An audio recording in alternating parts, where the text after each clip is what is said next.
At RPM tonight, the Townparks Rally, where two of our top young talents fight it out for the Northern Ireland Championship. On a glorious autumnal day, 79 starters gather in County Antrim for the final round of the Maxall Northern Ireland Rally Championship, the Townparks Rally, run by the Mid-Antrim Motor Club. For the third time this season, a major series will be decided on the final round.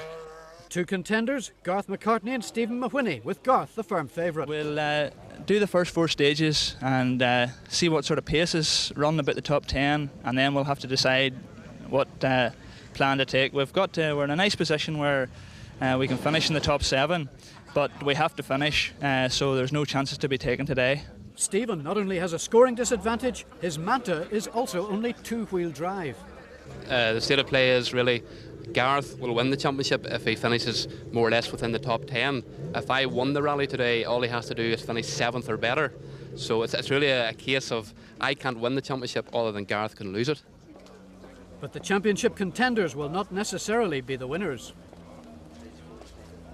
Yeah, so we went down to a couple of rallies in the south and did a tarmac and a forest event just to try it out, and basically that's what we're doing here today again, just to get a few miles on our belt, and she performed brilliantly, no problems at all. So it's bolt on the forestry boots, check the service arrangements, and let's get into the action. 16 stages, all on loose surfaces, are packed into the day, and all eyes are on the Maxall Championship contenders. The Mawhinney Motors Manta 400 with Joe Law on the notes, and the McCartney four-wheel drive Sierra. He's got Philip McRae in the passenger seat.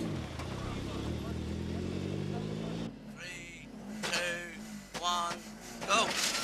Flat right, 100, over small jump, and 2 right, into, open 5 left, open 60. Aboard James Lecky RW Pierce-sponsored Subaru, we quickly learned the forestry rallying is very different.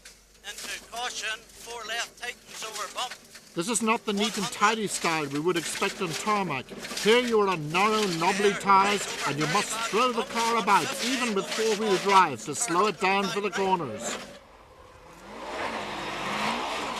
James sets the early pace. After 4 stages, he has a 22-second advantage. Kevin O'Kane and Gavin Campbell adopt a more conservative approach in their escort Cosworth, but it's effective, as the new All-Ireland Forestry champion is second fastest. And this is as expected, a flat-out effort from the start from Stephen Mawhinney, who lies a very creditable 3rd overall after 4 stages. But this doesn't look too much like the conservative drive to merely gain a top 7 finish we were promised by McCartney. And now for the high flyers, 3 times Northern Ireland champion Mervyn Hill in his Mazda 4-wheel drive, out of retirement for this event.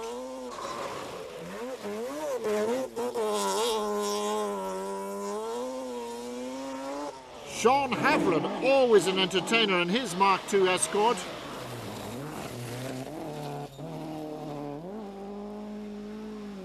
And the highest of them all this year, Keith White with Henry Campbell, no doubt reading the altimeter.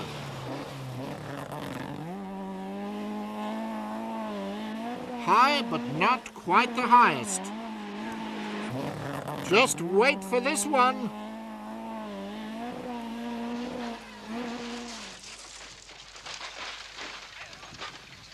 That was Henry McAllister and Ian Graham, who undoubtedly get the Eddie the Eagle trophy, but it could have had potentially disastrous consequences.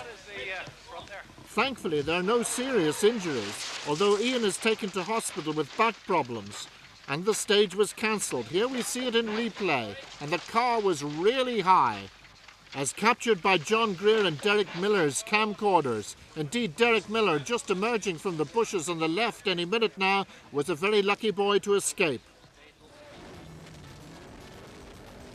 Stage 5, and we climb aboard with Stephen Mawhinney and enjoy forestry rallying old style in a rear-wheel drive Manta.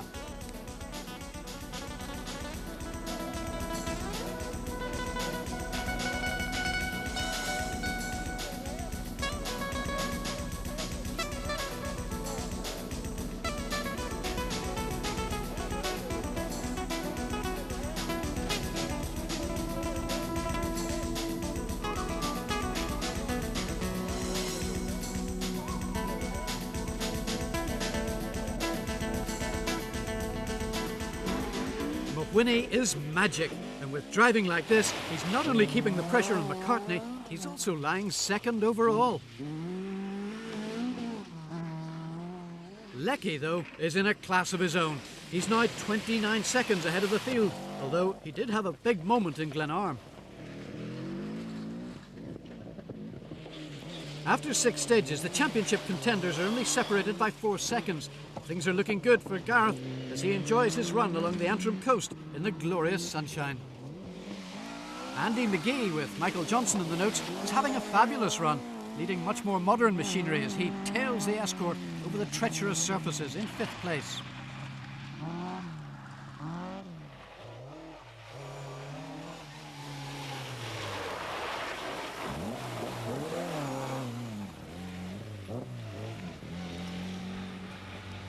Robin Phillips is 6th in the David Greer prepared Escort.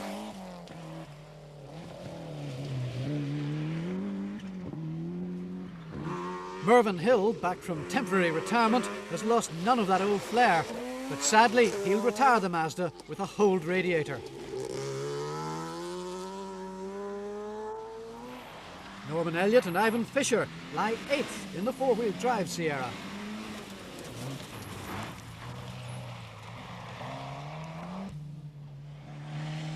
This is George Elliott in an Escort Cosworth. He's about to become the first victim of a very tricky right-hander. Fortunately, no damage done. The only problem is trying to get out of it again.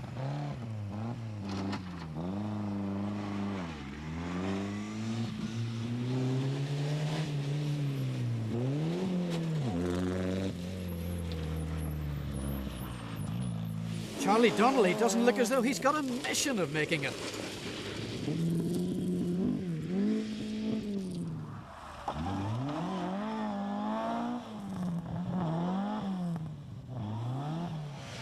Sean Haveron's had a spin on stage 3. He feels the engine isn't giving the power that it should. But as always, the Larne driver is on maximum attack.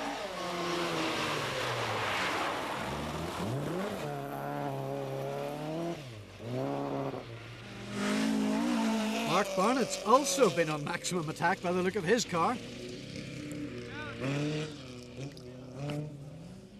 And as Raymond Mason comes through, we can see that it hasn't worked.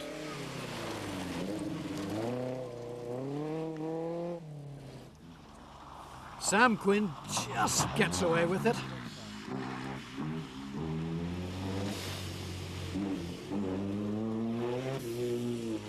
And as Morris Gass in the Emo Oils Escort slips through, we leave Mark well and truly stuck in the Ballyvardy bushes. Cheered on by his nephews, Garth has now moved up to 2nd, but the top place of the Townparks Rally has never been in doubt. 2 right, and 3 left, and 2 right, and 2 left, into 4 right, and caution 4 left over bridge, 40, open 5. James Lecky in the Subaru Legacy has been fastest on every stage so far, and now the Hillsborough driver has a 37-second lead over his nearest rivals. Only 1 second separates the championship contenders, who both have raised their game to give us a fabulous display in Parkmore Forest.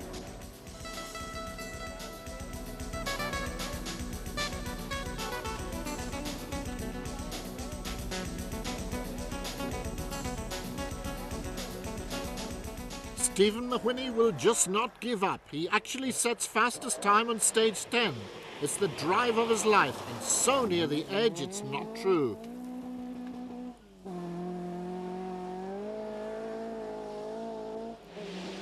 Kevin O'Kane's obviously become a little overexcited in Parkmore, but the Oma man is still in 3rd place. And Andy McGee battles it out with Robin Phillips for 5th place. Tom Spence has his smoky Metro in the top 10, but he's a bit worried about that engine. And Terry McLaughlin, who shares the car with Cathal Rogers, is a great believer in 4-wheel drive. but not even four-wheel drive will get him out of this one. But finally, as Trevor Graham goes through, they eventually get car number 29 out of the ditch.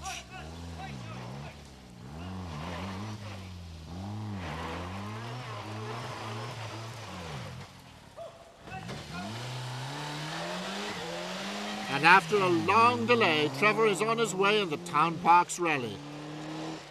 But the drama is far from over. On stage 11, Gareth McCartney comes through with a front drive shaft broken. They'll change it on the road section between here and Glenarm. It's a fatal, if necessary, decision. Suddenly, the 1994 Maxwell Championship is no longer a foregone conclusion. And so, as we head into the autumn evening, we pick up the top 10. Tom Spence and Paddy Toner in the smoking Metro 6R4. Ninth, a very hard-trying Tom Graham and Brian Hanna in the Celica.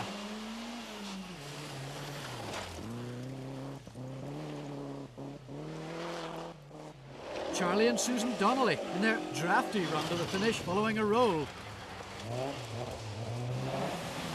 Roy Hazlitt and Mike Gaston make it home in 7th place.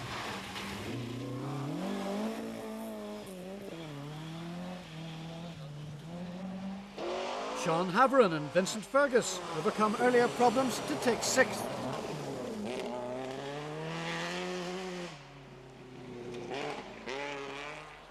And Robin Phillips and Trevor Agnew, who led the Maxwell Championship in the early part of the year, come home 4th.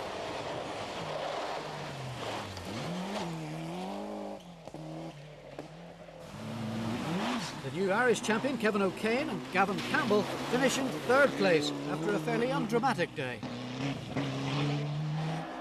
And Stephen Mawhinney and Joe Law are a fabulous second in the Manta 400. Really, they couldn't have been expected to do any more. But the big question is, have they done enough to take the championship?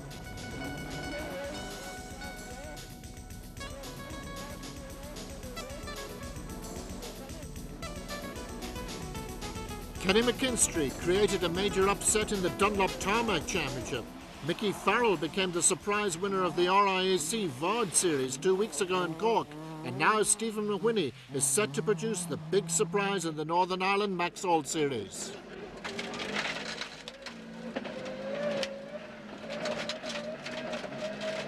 But the day goes to James Lecky and George Miller, who again win the Townparks Rally.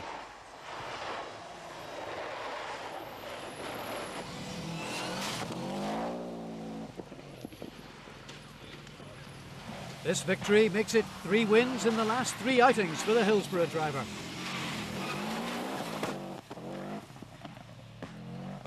Now the question is, will he climb to greater heights in 1995? But at the finish, poor Garth was still confused. Well, we're not just totally sure of the situation just yet. We've come in here in darkness, and we have to just speak to other drivers and organisers and see what the score is.